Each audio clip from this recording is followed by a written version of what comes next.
আমি এখন সুইজারল্যান্ডের একটি পাহাড়ি গ্রামে এসেছি।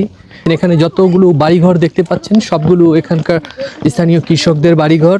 আর পিছনেই দেখতে পাচ্ছেন বিশাল আপেল বাগান। যদিও এখন আপেল নেই, শীতের কারণে গাছের একটি পাতাও নেই।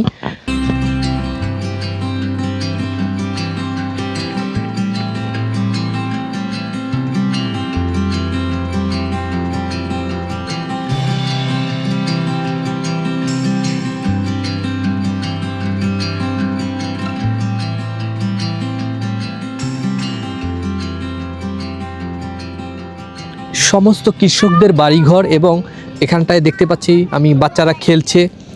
এইখানটাতে গ্রিল করার জন্য তারা একেবারে পার্মানেন্টলি মেটাল দিয়ে স্ট্রংভাবে একটি গ্রিলের ব্যবস্থা করে রেখেছে। এখানটায় তারা স্থানীয় মানুষরা এসে গ্রিল করতে পারে, যে কেউ চাইলে এখানে গ্রিল করতে পারে। গতকাল রাত্রে যে তুষার পড়েছে সেই তুষারগুলো এই ঘাসের উপরে দেখা যাচ্ছে, একটা পাতলা একটা আস্তরণ পড়ে গিয়েছে। বেশ চমৎকার একটি সুন্দর পরিবেশ।